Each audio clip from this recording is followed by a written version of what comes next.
வணக்கம். மிக முக்கியமான ஒரு விஷயம். அதாவது அமெரிக்கா உட்பட உள்ள நாடுகள் நம்மோடு நல்ல விதமாக உறவாடுவது போல் காட்டிக்கொண்டாலும் அவர்களின் பல்வேறு திரைமறைவு நடவடிக்கைகள் பற்றி பல காணொளிகளில் பார்த்துள்ளோம். அதை உறுதி செய்யும் விதமான ஒரு செய்தி இப்போதும் வெளிவந்துள்ளது. அதாவது காலிஸ்தான் பயங்கரவாதியான பன்னூனை கொலை செய்ய முயற்சித்ததாக குற்றம் சாட்டப்பட்டுள்ள ஒரு வழக்கு இப்போது அமெரிக்காவில் நடந்து கொண்டுள்ளது. அந்த கொலை முயற்சியில் இந்தியாவின் தலையீடு உள்ளதென்று குற்றம் சாட்டியிருந்தது அமெரிக்கா. அந்த வழக்கு தொடர்பாக மத்திய அரசுக்கும் தேசிய பாதுகாப்பு ஆலோசகர் அஜித் தோவலுக்கும் சம்மன் வெளியிட்டுள்ளது அமெரிக்க நீதிமன்றம். பிரதமர் நரேந்திர மோடி 3 நாள் பயணமாக அமெரிக்கா செல்லவுள்ள சில தினங்களுக்கு முன்பு இந்த நடவடிக்கை எடுக்கப்பட்டுள்ளது குறிப்பிடத்தக்கது. 21 நாட்களுக்குள் பதிலளிக்க வலியுறுத்தி நியூயார்க்கின் தெற்கு மாவட்ட நீதிமன்றம் சம்மனை வெளியிட்டுள்ளது. மத்திய அரசு அஜித் தோவல், முன்னாள் ரா தலைவர் சாமன் கோயல், மூத்த அதிகாரி விக்ரம் யாதவ், நியூயார்க்கில் சிறையில் இருக்கும் நிகில் குப்தா போன்றவர்களுக்கு எதிராக செவ்வாய்க்கிழமை பன்னூன் வழக்கு பதிவு செய்துள்ளான் என்று அறிய முடிகிறது. சென்ற ஆண்டு அமெரிக்கா தடுத்திருந்த அந்த கொலை முயற்சியை பற்றி பிரதமர் நரேந்திர மோடிக்கு தெரியும் என்று வழக்கு மனுவில் குறிப்பிட்டுள்ளான் பன்னூன். ஆனால் பிரதமர் என்ற வகையில் ராஜதந்திர ரீதியான விதிவிலக்குகள் இருப்பதால் மோடியின் பெயர் மனுவில் இல்லை என்று தெரிகிறது. தன்னை கொல்வதற்கு ஆட்களை ஏற்பாடு செய்யுமாறு நிகில் குப்தாவிற்கு அனுமதி அளித்தது அஜித் தோவலும் சாமன் கோயலும் தான் என்று மனுவில் கூறியுள்ளான் பன்னூன். புதிய பாரதம் எதிரிகளின் இருப்பிடங்களில் நுழைந்து அவர்களை கொன்று தீர்க்கும் என்று ஏப்ரல் மாதத்தில் மோடி பேசியிருந்ததையும் சுட்டிக்காட்டியுள்ளான் பன்னூன்.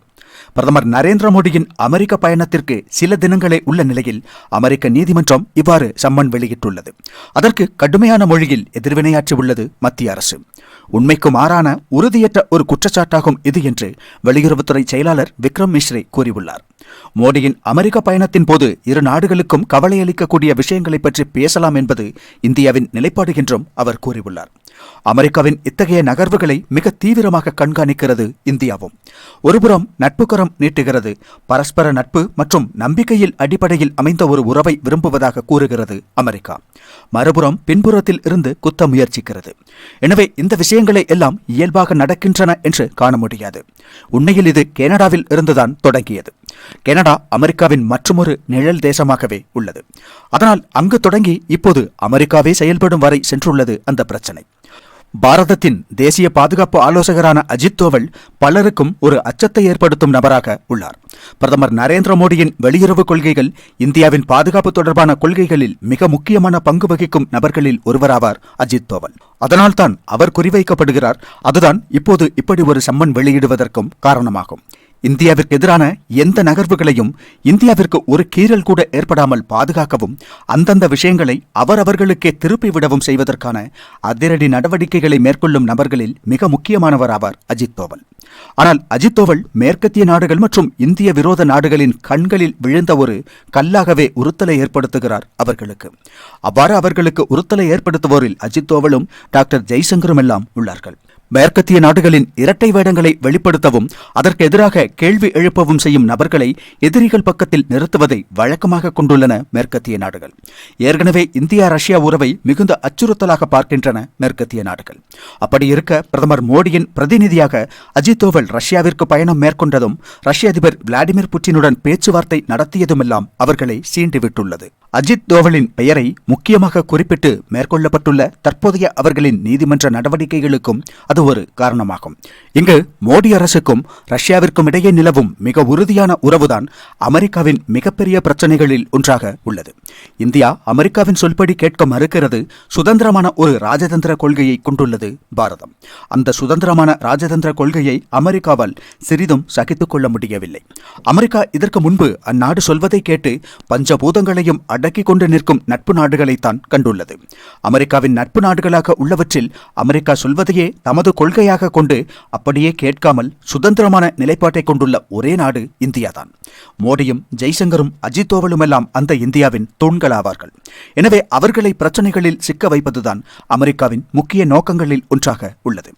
பன்னூனை போன்ற ஒரு பயங்கரவாதியை அமெரிக்கா பாதுகாத்து வருவதற்கான காரணங்களில் ஒன்று இந்தியா மீது அவர்களுக்குள்ள விரோதமும் தான். இந்தியாவுடனான உறவுக்கு முக்கியத்துவம் அளிக்கிறோம் என்று வார்த்தைக்கு வார்த்தை அமெரிக்கா கூறுவது உண்மையாக இருந்தால் அவர்கள் முதலில் பன்னுனை போன்ற பயங்கரவாதிகளை அடக்கியிருப்பார்கள். அது அமெரிக்காவால் முடியாத விஷயம் என்று சொன்னால் யாரும் நம்ப மாட்டார்கள். அமெரிக்காவிலும் கனடாவிலும் நின்று கொண்டு தொடர்ந்து இந்தியாவிற்கு எதிராக செயல்பட்டு வரும் பன்னூன் போன்ற பயங்கரவாதிகளின் களமாக இருந்து கொண்டு காலிஸ்தான் வாதத்தை ஆதரிக்கின்றன அந்நாடுகள். இந்தியாவுடனான உறவு உண்மையானதாக இருந்தால் அத்தகையவர்களுக்கு ஆதரவளிக்க மாட்டார்கள். இங்கு இந்தியா என்ற நாட்டை விட பன்னூன் என்ற பயங்கரவாதிக்கு முக்கியத்துவம் அளிக்கிறது அமெரிக்கா. அதனால் பன்னூன் செய்யும் செயல்களையோ பேசும் பேச்சுக்களையோ பொருட்படுத்தவில்லை, கண்டுகொள்ளவில்லை. இந்தியாவில் குண்டு வைப்போம், இந்திய விமானங்களில் குண்டு வைப்போம் என்பது போன்ற அவனது பேச்சுக்களை எல்லாம் அமெரிக்கா கண்டுகொள்ளவில்லை. இதையே இந்தியாவில் இருந்து கொண்டு ஒருவர் அமெரிக்காவை பற்றி சொல்லியிருந்தால் அமெரிக்கா என்னவெல்லாம் ஆரவாரம் செய்திருக்கும். உலகில் ஏதேனும் ஒரு நாடு என்றேனும் ஒரு நாள் அமெரிக்காவிற்கு எதிராக திரும்பும் என்ற சந்தேகம் எழுந்தால் அனைத்து சர்வதேச சட்டத்திட்டங்களையும் மீறி அந்த நாட்டிற்குள் நுழைய தயங்காத நாடாகும் அமெரிக்கா. அந்த அமெரிக்காவில் இருந்து கொண்டு அமெரிக்கா அழுத்தமாக சொல்லும் நட்பு நாடான இந்தியாவிற்கு எதிராக செயல்படும் பிரிவினைவாதியும் பயங்கரவாதியுமான பன்னூனுக்கு எதிராக எந்த நடவடிக்கையும் எடுக்கவில்லை அந்நாடு. அதிலிருந்தே அமெரிக்காவின் இரட்டை வேடம் தெளிவாகிறது. சீனா எந்த அளவு இந்தியாவிற்கு ஒரு அச்சுறுத்தலோ அதே அளவுக்கு அமெரிக்காவும் ஒரு அச்சுறுத்தல் தான், அதில் எந்த சந்தேகமும் இல்லை. அஜித் தோவலை அவர்கள் குறிவைப்பதற்கான காரணம் அவர் ஒரு செயல்திறன் மிக்க அதிகாரி என்பதுதான். இந்தியாவை பாதுகாப்பதில் நரேந்திர மோடியுடன் துணை நிற்பவர்களில் முக்கியமானவர் அல்லது மோடியின் வலக்கை என்று சொல்ல முடியும். மோடியின் பிரதிநிதியாக ரஷ்யாவிற்கு சென்றதெல்லாம் அமெரிக்காவை ஆத்திரத்திற்குள்ளாக்கி உள்ளது. அதெல்லாம் இத்தகைய நகர்வுகளுக்கு ஒரு காரணமாக இருக்கும் என்றுதான் கருத வேண்டும்.